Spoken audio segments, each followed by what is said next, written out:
Bonjour tout le monde, on se retrouve pour un nouveau tuto maquillage et aujourd'hui j'avais envie de vous faire un look assez sophistiqué. Comme vous pouvez le voir, je suis partie sur un smokey eyes au niveau des yeux et en ce qui concerne la bouche, un beau rouge à lèvres rouge, mais bien sûr si vous voulez quelque chose de moins chargé, vous pouvez tout à fait mettre un rouge à lèvres nude. Moi en tout cas je trouve ce look très glamour et super sexy, donc si vous avez envie de refaire ce maquillage, restez avec moi et je vous explique tout. Je commence mon teint avec le fond de teint Ilsi Mix de chez Bourjois en teinte 52, donc vous voyez c'est vraiment un fond de teint idéal parce que vraiment il fait un teint assez naturel. Ensuite je choisis un anti-cerne compact de ma palette Bobbi Brown et là je l'applique avec une mini beauty blender et c'est super pratique pour ce genre d'application. Je ne suis pas très adepte du contouring, mais aujourd'hui je vais me permettre une petite folie et je vais faire un très léger contouring au niveau de mes joues. Je vais maintenant poudrer mon teint afin de fixer le fond de teint parce que c'est un fond de teint assez gras, pas très poudreux et pas très mat, donc j'aime bien quand même que mon teint soit mat au niveau de la zone T. Et pour la zone T, je vais utiliser une petite houppette. Donc vous voyez avec la houppette, je presse la poudre sur ma peau. Je n'étire pas la poudre pour avoir un effet plus matifiant. Par contre, pour le dessous d'œil, j'utilise un pinceau. Là, je lisse au niveau des petites ridules afin de lisser l'anti-cerne. Si vous commencez à avoir trop de rides au niveau du dessous d'œil, je ne vous conseille pas de mettre trop de poudre. Je fais pareil au niveau des paupières. Est-ce que vous voyez la différence entre une paupière qui a été lissée et poudrée et une paupière qui n'a pas été lissée et poudrée? Donc vous voyez à peine 2 minutes après l'application de l'anti-cerne et du fond de teint, la matière migre déjà dans les plis. Donc bien sûr, à moins que vous ayez une paupière totalement lisse, ça ne se fera pas, mais je connais très peu de gens qui n'ont pas de plis au niveau de la paupière, et donc forcément, toute la matière migre à l'intérieur. Donc c'est important de lisser et de poudrer, sauf si vous avez envie d'appliquer directement vos fards à paupières dessus, mais si vous avez envie d'appliquer directement vos fards à paupières sur le fond de teint et l'anti-cerne, je vous conseille quand même de relisser un petit peu la matière en tapotant avec votre doigt. Et voilà, vous voyez la différence ? Pour le maquillage des yeux, je vais commencer avec la couleur marron, avec un crayon Color Riche, le col de chez L'Oréal. Je commence mon trait par l'extérieur et je reviens avec finesse vers l'intérieur. Avec un petit pinceau, je dégrade le crayon.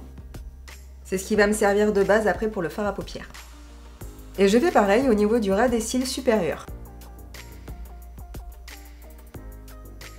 Donc là, vous voyez, je ne vais pas m'embêter à faire un trait de crayon vraiment précis parce que vu que je vais le dégrader, il n'y a pas besoin d'avoir voilà, une technique de fou. Il suffit juste en fait d'intensifier le ras des cils. Mais bien sûr, n'oubliez pas quand même de faire une forme plus fine vers ici et plus épaisse vers l'extérieur. Et encore une fois, je dégrade la matière. C'est pour ça qu'il est important d'avoir un crayon bien gras. Vous aurez un peu plus de difficulté avec un crayon waterproof pour faire ce genre d'opération. Une fois cette première étape de faite, je recommence en revenant sur le ras des cils mais avec un trait un petit peu plus fin et un peu plus au milieu de la frange des cils pour soutenir encore plus le regard. Et une nouvelle fois, je redégrade.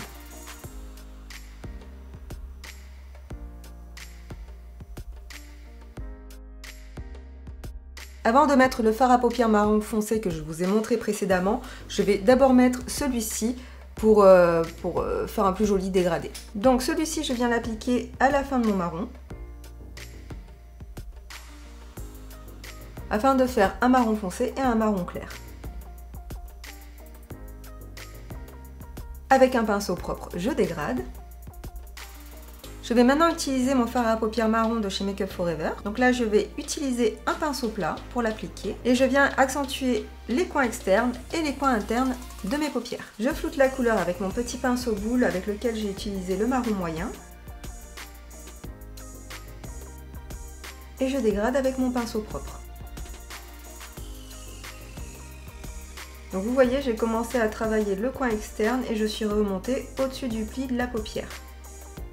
Et comme pour tous les dégradés, quand vous avez dégradé une première fois, vous revenez toujours une deuxième fois pour intensifier la couleur. Et donc là, je commence à monter la couleur au-dessus de mon pli avec mon pinceau. Et voici ce que ça doit donner. Donc en fait, vous devez avoir la couleur qui remonte au-dessus du pli de votre paupière. Je reprends du marron moyen et avec mon pinceau boule, je redéfinis un peu mieux la structure de mon pli. Et avec mon pinceau propre, je dégrade la matière.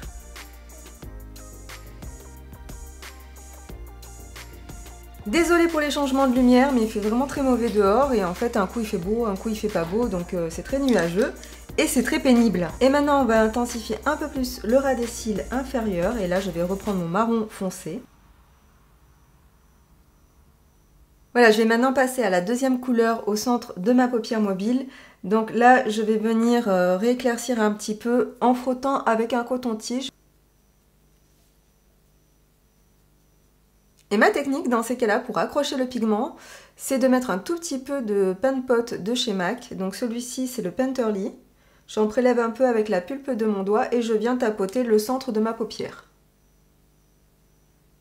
Très délicatement parce que je ne veux pas abîmer le dégradé que j'ai fait juste avant. Voilà, donc vous voyez, ça a bien rééclairci le centre de ma paupière mobile. Maintenant, je vais juste redégrader un tout petit peu le marron pour pas que ça fasse juste 2 taches de chaque côté. Mais alors vraiment, je le dégrade avec délicatesse parce que je veux pas remettre du marron partout.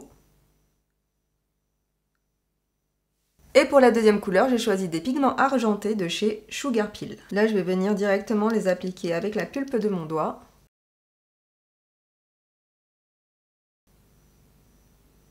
Maintenant, je vais dégrader tout ça ensemble. Donc là, je vais prendre un pinceau propre, un peu fluffy, et je vais venir dégrader délicatement le marron et l'argenté. Là, je viens réintensifier la ligne de mes cils avec un eyeliner de chez MAC, le Deep Down, qui est un eyeliner marron. Et je vais venir faire une ligne très fine au ras de mes cils. Et voilà la différence une fois que j'ai réintensifié la ligne de mes cils avec l'eyeliner. Donc, bien sûr, si vous mettez une couche de mascara, de toute façon, ça fera le job, mais moi, j'aime bien en mettre, donc voilà, enfin, l'eyeliner, vous pouvez vous en passer, mais moi, je trouve que c'est la petite touche en plus. Et voilà, maintenant, je vais mettre mon mascara et faire mes sourcils hors caméra pour pas que ça vous prenne trop de temps sur la vidéo, et on se retrouve tout de suite. Et voilà, j'en ai profité pour me détacher les cheveux, parce que j'en avais un petit peu marre des épingles dans le crâne. Donc déjà, bah, ça va beaucoup mieux hein, avec les sourcils et le mascara. J'ai pas voulu faire des sourcils trop sophistiqués, parce que déjà, j'avais pas envie de me prendre la tête, on n'a pas tous les jours envie de se prendre la tête. Et puis que voilà, j'avais envie de quelque chose d'un petit peu plus naturel, mais bon, je les ai quand même un petit peu maquillés. Donc maintenant, je vais faire le rouge à lèvres et je verrai après pour le blush parce que je suis pas tout à fait sûre en fait du blush que j'ai envie de mettre. Donc peut-être que de déjà mettre mon rouge à lèvres, ça va m'aider à y voir plus clair. Pour les lèvres, j'ai décidé de ne pas faire dans la simplicité, en fait, je crois que je vais rester sur un maquillage très sophistiqué. Donc là, j'ai choisi le rouge à lèvres Liquid Suede, j'ai vraiment à chaque fois du mal à dire ce nom, qui est un rouge à lèvres crème de chez NYX, qui est celui-ci. Mais avant, je vais faire le contour de mes lèvres, parce que comme c'est une couleur assez foncée, je vais faire le contour de mes lèvres avec un crayon de NYX.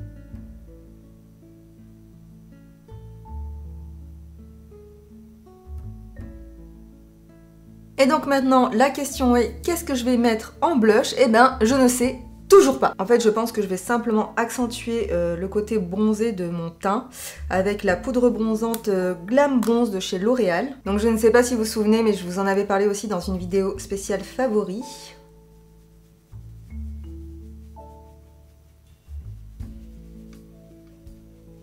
Moi, je trouve que cette couleur, ça le fait bien. Voilà, et pour pas que ça fasse too much, avec un pinceau propre, j'estompe un petit peu. Et voilà, ce maquillage est à présent terminé. Alors comme je vous le disais au début de la vidéo, si vous avez envie de quelque chose de moins chargé, de moins sophistiqué, de moins voyant, vous pouvez tout à fait mettre un rouge à lèvres plutôt nude ou plutôt dans les roses assez clairs, assez bois de rose. Mais si vous êtes comme moi et que vous assumez les looks très sophistiqués, bah, je trouve que le rouge à lèvres rouge, ça va très bien avec ce smokey eyes. Je ne sais pas si vous avez vu notre dernière vidéo avec Émilie, mais nous vous parlions de notre très gros projet. Donc si jamais vous avez loupé cette vidéo, voici ce dont il était question. Ce sont 4 petits livres voilà, que nous avons écrits avec Émilie. Donc vous avez un livre qui est sur le teint, un livre qui est sur la bouche, un sur les yeux, un sur les sourcils et les cils. Je vous mets ici dans le petit la vidéo avec toutes les explications. Vous pouvez retrouver ces livres à la Fnac. J'espère que vous irez au moins les feuilleter et au mieux les acheter parce qu'ils sont pas très chers. Chaque livre est à 5 €. Je trouve que c'est une très belle idée cadeau pour la fête des mères. Donc n'hésitez pas à acheter un ou 2 livres à votre maman. Voilà, si elle est passionnée de maquillage, ça peut peut-être lui faire plaisir. Voilà, j'espère que ce look un peu glamour, sexy, femme fatale vous a plu. Si c'est le cas, n'hésitez pas à mettre un petit pouce, moi ça me fait plaisir. Et puis laissez-moi un commentaire si vous avez des suggestions pour d'autres maquillages. En attendant, portez-vous bien, moi je vous fais de très gros bisous et je vous dis à très bientôt sur YouTube. Bye bye!